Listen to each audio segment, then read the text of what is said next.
नमस्कार, आप देख रहे हैं नेशन मिरर। मैं हूं आपके साथ मुस्कान अग्रवाल और वक्त हो चुका है 3 बजे के बुलेटिन का। शुरुआत करते हैं आज की खबरों के साथ। जम्मू कश्मीर के लोगों ने आर्टिकल 370 खत्म करने के दिल्ली के इस फैसले को मंजूर नहीं किया है। अब जम्मू कश्मीर को एलजी और उनके 4 सलाहकार नहीं बल्कि विधानसभा के 90 मेंबर चलाएंगे और उमर अब्दुल्ला इस विधानसभा के मुखिया होंगे। एनसी के प्रेसिडेंट फारूक अब्दुल्ला ने यह साफ कर दिया है कि आर्टिकल 370 जम्मू कश्मीर में मुद्दा था और आगे भी रहेगा। नेशनल कॉन्फ्रेंस जम्मू कश्मीर विधानसभा चुनाव में 42 सीटें जीतकर सबसे बड़ी पार्टी बनी है। वहीं बात करें सहयोगी पार्टी की तो कांग्रेस को 6 सीटें मिली हैं। महाराष्ट्र के नागपुर शहर में एक 7 साल की बच्ची की चलते स्कूटर से गिरने से मौत हो गई। अज्ञात वाहन से स्कूटर को टक्कर लगने से स्कूटर से गिरकर एक बच्ची मिनी ट्रक के पहियों के नीचे आ गई। पुलिस ने बुधवार को ट्वीट कर यह जानकारी दी है। Film star Mithun Chakraborty Dada Saheb Phalke award से सम्मानित किए गए। सीएम योगी आदित्यनाथ ने ट्वीट कर उन्हें बधाइयां दी हैं। आपको बता दें, लोकप्रिय फिल्म अभिनेता पद्म भूषण श्री मिथुन चक्रवर्ती जी को भारतीय सिनेमा में उनके अद्वितीय योगदान के लिए प्रतिष्ठित दादा साहेब फाल्के पुरस्कार से सम्मानित किया गया।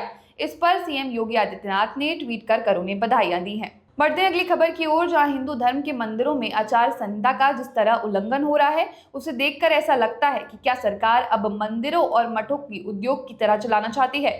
आस्था और भक्ति को दरकिनार कर श्रद्धालुओं की संख्या बढ़ाने के लिए नित नए उपाय खोजे जा रहे हैं। ऐसे ही एक मामला बुधनी के सलकनपुर यानी विजयासन देवी मंदिर में देखने को मिला। सोमवार को पंचमी तिथि पर सुबह 5 बजे मंदिर की पहली आरती के दौरान एक पुलिसकर्मी मंदिर के गर्भगृह परिसर में चप्पल पहनकर ड्यूटी करते नजर आया है। यह पहली बार नहीं है जब सलकनपुर मंदिर में लापरवाही सामने आई है। पहले भी मंदिर में चोरी के दौरान सुरक्षा के लिए लगाए गए कैमरे बंद पाए गए थे।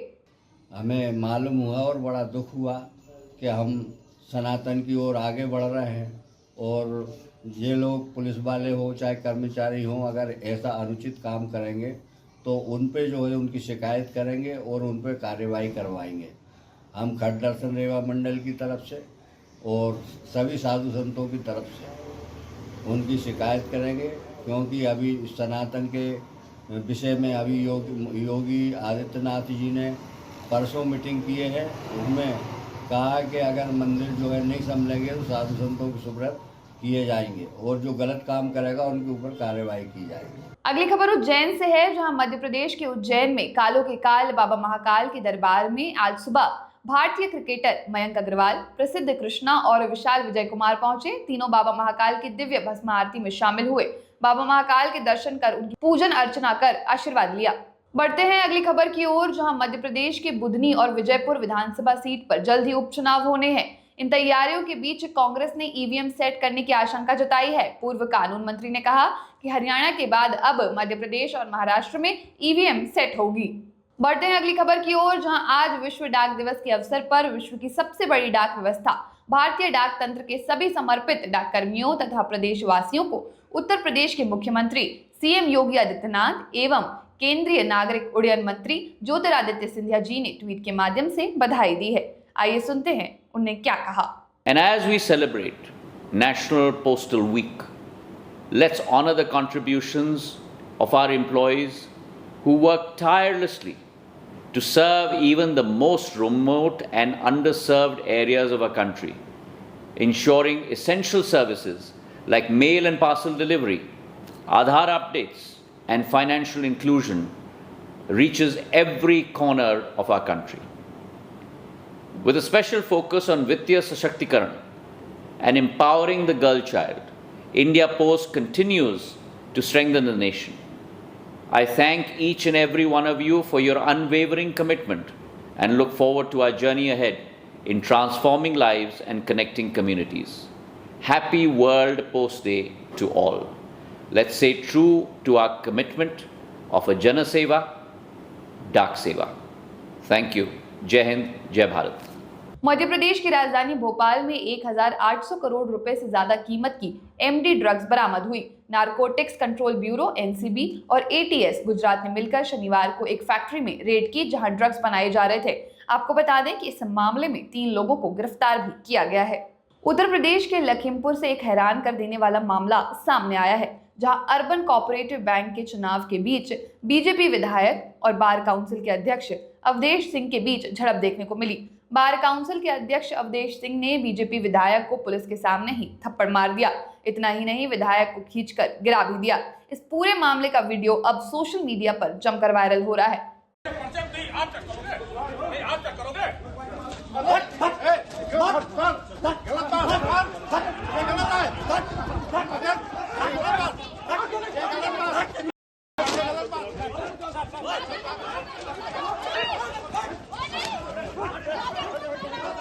अगली खबर छत्तीसगढ़ से है, जहां बलौदा बाजार भाटापारा पुलिस ने एक अंतरराज्यीय ठग गिरोह का भांडाफोड़ किया है, जो महिलाओं को इनाम देने का झांसा देकर ठगी कर रहे थे। भाटापारा जिले में ठगी करने वाले अंतरराज्यीय गिरोह को पुलिस ने धर दबोचा है। गिरोह के 14 सदस्य, जिसमें 8 महिलाएं और 6 पुरुष शामिल है, अब वे पुलिस की गिरफ्त में है। यह गिरोह सोने चांदी के गहने और नकदी ठगने के लिए बेहद संगीत तरीके से काम कर रहा था। पुलिस ने आरोपियों से लगभग 2 लाख रुपए के सोने और चांदी के गहने और नगद रुपए बरामद किए हैं। पुराने बर्तन देकर उसके बाद नए बर्तन, उसके बाद फिर सोना चांदी चमकाने के नाम पे, नया करने के नाम पे बार ग्रामीणों को बेवकूफ़ बना के उनसे ठगी की जा रही थी। एसपी साहब के निर्देशानुसार हम लोगों ने उसमें टीम बनाई, कुछ लीड्स मिले, इसमें सर्विलांस की मदद से और साइबर की मदद से, और थाना 11 की भी एक टीम लगी हुई थी। 3-4 टीमें इसमें काम कर रही थी। उसके बाद इन्हें ट्रेस करते करते हम लोग खरसिया पहुँचे। रात में लगभग यहाँ से 12 बजे टीम्स निकली हैं और 3:30-4 बजे के आसपास उनकी पूरी तरह से घेराबंदी करने के बाद उनको पकड़ा गया है। पकड़ने के बाद उनको लाए यहाँ पे, प्रार्थियों से उनकी पहचान कराई गई, जिसमें कुल 14 आरोपी उसमें नामजद गिरफ्तार हुए हैं, जिनके विवेचना करके रिमांड पे उन्हें जेल भेजा जा रहा है। बढ़ते हैं अगली खबर की ओर, जो कि छत्तीसगढ़ के छुरिया से है। खुज्जी विधानसभा के कुमरवादा तहसील मुख्यालय में जिला सहकारी केंद्रीय बैंक की शाखा की स्थापना प्रमुख मांग सहित अन्य 4 मांगों को लेकर दर्जनों किसानों ने प्रदर्शन किया। दर्जनों गांवों से प्रभावित किसानों ने तहसील कार्यालय का घेराव कर राज्यपाल के नाम मांग पत्र तहसीलदार को सौंपा है। किसान नेताओं ने एक स्वर में कहा कि हमारी मांगों को लेकर यह शुरुआती चरण का आंदोलन है। अगर इस पर अमल नहीं होता है तो यह अभियान और भी जोरों शोरों से चलेगा।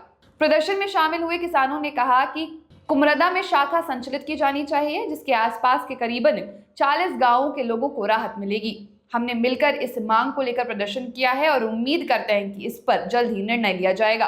कुल 5 मुद्दों पर हमने आंदोलन कर ज्ञापन सौंपा है। बुलेटिन में अभी इस वक्त के लिए इतना ही। देखते रहिए, पढ़ते रहिए और सुनते रहिए नेशन मिरर।